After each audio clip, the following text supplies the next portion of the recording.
Hello all.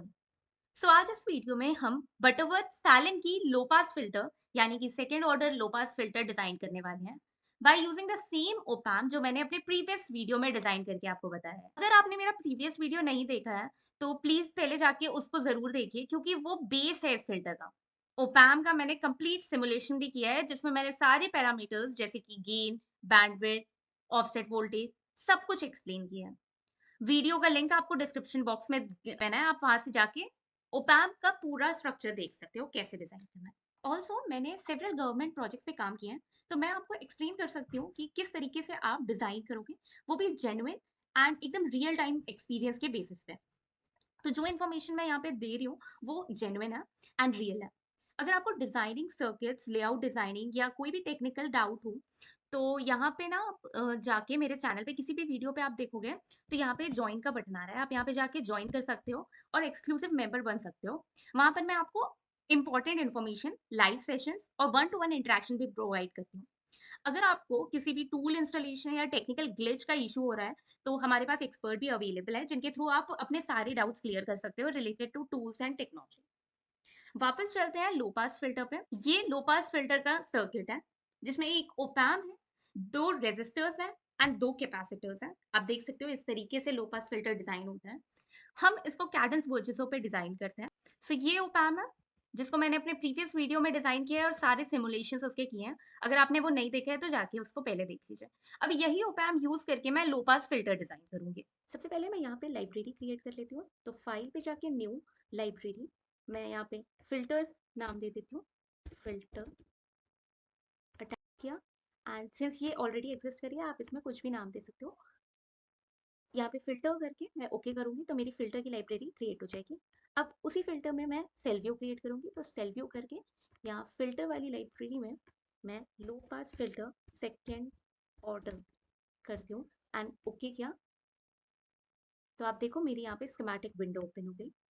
अब यहाँ पे मैं डिजाइन करती हूँ लो पास फिल्टर जैसे मैंने आपको पहले दिखाया। सबसे पहले मैं ओपैम को फेच कर लेती हूँ, तो यहाँ मेरा ओपैम ओपैम डिजाइन पे जाके न्यू वन के नाम से है एंड यहाँ पे ये सिंबल को मैंने यहाँ पे कॉल कर लिया। यहाँ पे ये सिंबल कॉल हो गया। नाउ रेजिस्टेंस एंड कैपेसिटर्स को हम यहाँ पे प्लेस करेंगे।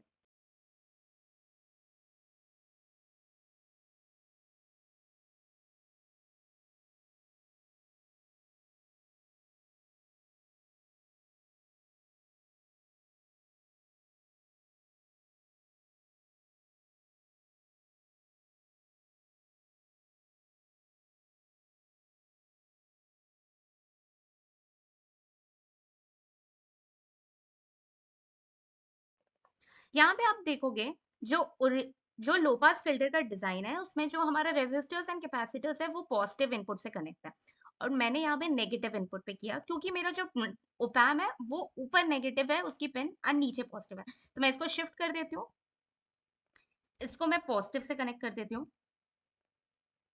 एंड इसको नेगेटिव। तो नेगेटिव यहाँ पे फीडबैक है तो यहाँ पे मैं फीडबैक पे नेगेटिव कर देती हूँ। ओके, ये वीडीडी हो गया, तो मैं यहाँ पे पिन दे देती हूँ VDD V in V out की।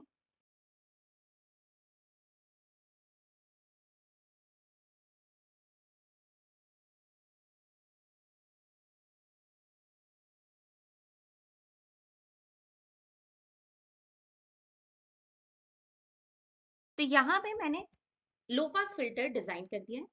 अब यहाँ पे बात आती है कि जैसे मुझे कट ऑफ फ्रीक्वेंसी चाहिए मेरे लो पास फिल्टर की, अब मैं वो इनपुट कैसे दूंगी। फॉर एग्जाम्पल मुझे 40 हर्ट्ज कट ऑफ फ्रीक्वेंसी चाहिए अपने लो पास फिल्टर की।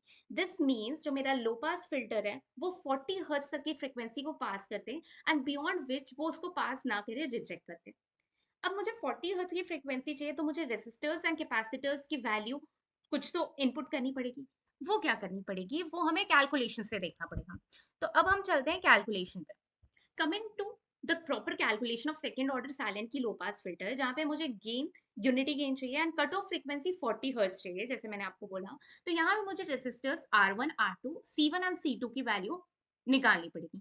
वो प्रॉपर कैलकुलेशन से निकलेगी। जैसे यहाँ पे इनपुट दिया तो ये वी रेफरेंस है। वी रेफरेंस हम तब देते हैं जब हमारे ओपैम का जो इनपुट वोल्टेज है वो कितना है उससे उसको मैच करे। फॉर एग्जाम्पल जैसे मेरा इनपुट यहाँ पे 50 मिली वोल्ट्स है, सो अब मुझे और मेरा ओपैम का जो इनपुट वोल्टेज है वो 800 मिली है। दिस मीन्स मुझे इसको 800 बनाना पड़ेगा and for that I have to add 750 milli volts का एक और voltage which is biasing voltage. तो यहाँ पे वी रेफरेंस हम क्यों ऐड कर रहे हैं? For biasing. Okay, so after designing this kind of circuit, we will first take out the transfer function, जैसे second order low pass filter किया तो ये हमने ट्रांसफर फंक्शन निकाला जहाँ पे हमारा R1 R2 रेजिस्टर्स है एंड C1 एंड C2 हमारे कैपेसिटर्स हैं।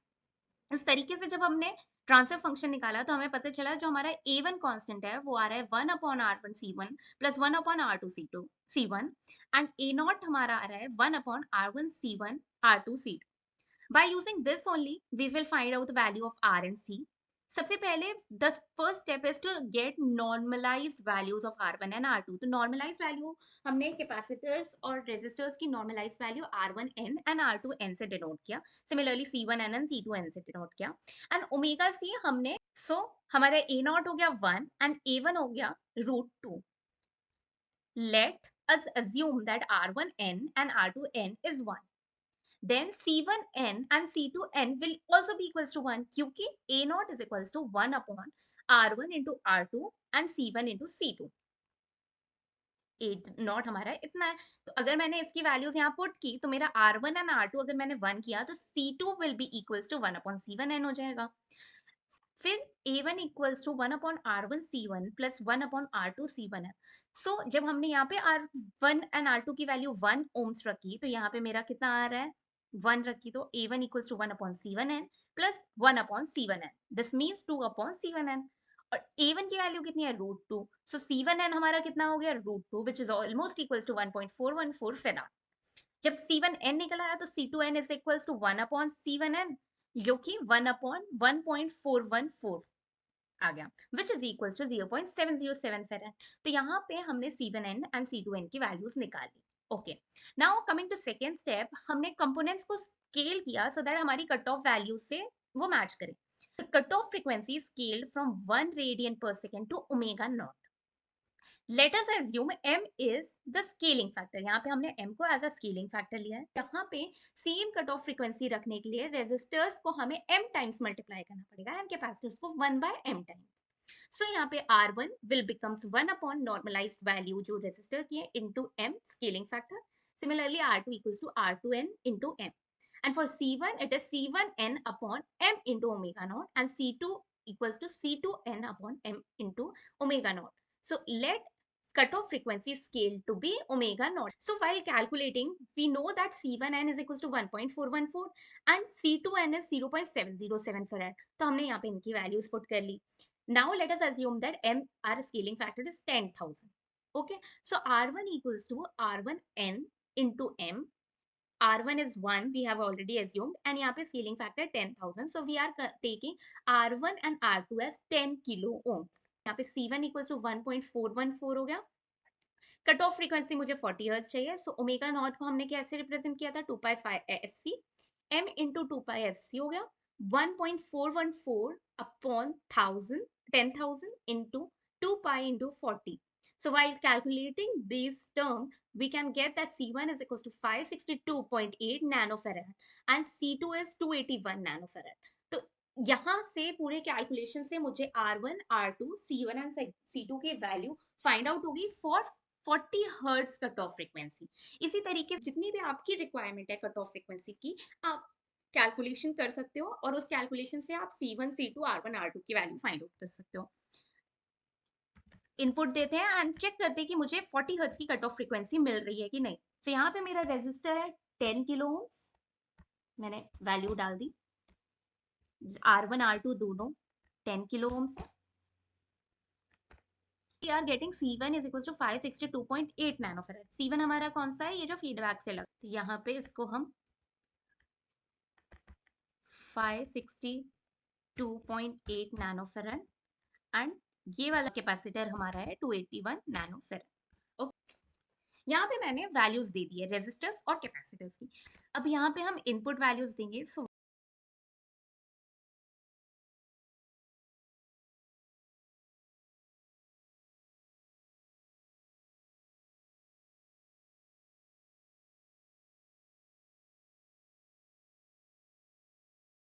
यहाँ पे मैं इनपुट वोल्टेज 800 मिली ले रही हूँ एंड 1 मिली मैग्नीट्यूड। ओके किया, सेकंड सेव किया। अब सिमुलेट करते हैं, लॉन्च पे गए, एडीएल पे गए, यहाँ पे एसी एनालिसिस करेंगे। तो यहाँ पे एसी एनालिसिस 0 टू 80 हर्ट्ज तक का मैंने जो स्वीप रेंज लिया है वो 0 टू 80 लिया है। आप क्योंकि मुझे कट ऑफ फ्रीक्वेंसी 40 हर्ट्ज चाहिए तो मैंने 80 तक की रेंज ली है। आप इसको बढ़ा भी सकते हो अपने सर्किट के अकॉर्डिंग एंड रिक्वायरमेंट के अकॉर्डिंग। ओके किया एंड रन किया, ये रन हो गया है। अब गेन वर्सेस फेज का प्लॉट देखते हैं, वी आउट वर्सेस वी इन। तो यहाँ ये मेरा प्लॉट आ गया है, इसको स्प्लिट किया एंड अभी मैं फेज वाला रिमूव कर देती हूँ क्योंकि अभी हमें फेज से नहीं, अभी कट ऑफ फ्रीक्वेंसी देखनी है। तो अब हम कट ऑफ फ्रीक्वेंसी देखते कैसे हैं? किसी भी फिल्टर की कट ऑफ फ्रीक्वेंसी हम जब देखते हैं वो इस तरीके से देखते हैं, ये जैसे हमारा लो पास फिल्टर का डिजाइन हुआ, इसमें हमारे जो वाई एक्सिस है उस पे आउटपुट है एंड एक्स एक्सिस पे हमारा फ्रीक्वेंसी है। तो जहां पे हमारा जो वेव फॉर्म है वो 0 dB से स्टार्ट होना चाहिए for low pass filter, 0 dB से स्टार्ट होना चाहिए एंड जहां पे -3 dB कट कर रहा है वेव फॉर्म, वो आपकी कट ऑफ फ्रीक्वेंसी हुई। तो अब हम अपने वेव फॉर्म पे देखते हैं कि -3 dB कहाँ कट कर रहा है। मैंने इसको यहाँ पे V कर दिया एंड ये देखो 3.1 है एंड ऑलमोस्ट यहाँ पे 3 है। तो ये ऑलमोस्ट आप देखो 40 हर्ट्ज पे आ रहा है। देखो -3 dB is coming on 40 hertz, this means my cut off frequency is 40 hertz. तो इस तरीके से आप अपना कट ऑफ फ्रीक्वेंसी जैसे आपकी रिक्वायरमेंट हो, अगर आपकी 20 हर्ट्ज की कट ऑफ फ्रीक्वेंसी रिक्वायर्ड है, 60 हर्ट्ज की कट ऑफ फ्रीक्वेंसी रिक्वायर्ड है, तो आप उस तरीके से कैलकुलेशन जैसे मैंने आपको बताया आप उसको कर सकते हो एंड उस तरीके से आप आर एंड सी की वैल्यू पुट करके cut off frequency find out कर सकते हो। Coming to resist again V reference, अगर हम बाइसिंग की बात करें, जैसे मैंने आपको अभी थोड़े एक्सप्लेनेशन में बताया कि हम वी रेफरेंस क्यों लगाते हैं। फॉर एग्जाम्पल मेरा जो इनपुट वोल्टेज है for low pass filter is coming as 50 milli volts. तो अगर मैं यहाँ पे 50 मिली कर दूंगी, 50 मिली यहाँ पे मैंने वोल्ट्स, क्योंकि मेरा जो इनपुट वोल्टेज है वो 50 मिली है, बट मेरे जो ओपैम है उसकी रिक्वायरमेंट कितनी है 800 मिली। विदाउट दैट वो उस पर वर्क नहीं कर सकता है। तो अब इसमें हम देख लेते हैं पहले क्या आ रहा है रिजल्ट हमारा। 50 मिली वोल्ट्स के इनपुट पे हमारा जो आउटपुट है वो कितना आ रहा है, सी, ये डिस्टॉर्टेड हो गया, एकदम ये अलग ही वेव फॉर्म बनी। That is not about the low pass filter, क्योंकि आपने जो इनपुट दिया है वो 50 मिली है, तो आपके ओपैम की रिक्वायरमेंट है वो 800 मिली है। तो उसके लिए यहाँ पे हमें बाइसिंग करनी पड़ेगी, वोल्टेज की बाइसिंग करनी पड़ेगी।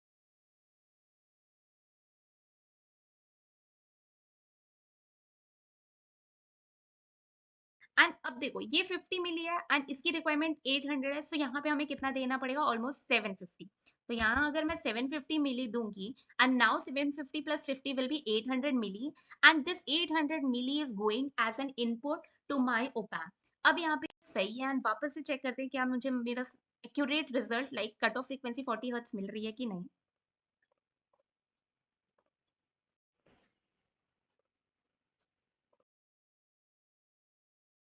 तो अब देखो आप, ये 0 से स्टार्ट हुआ, it is correct and -3 dB पे कितना आ रहा है 40 हर्ट्ज, ये देखो।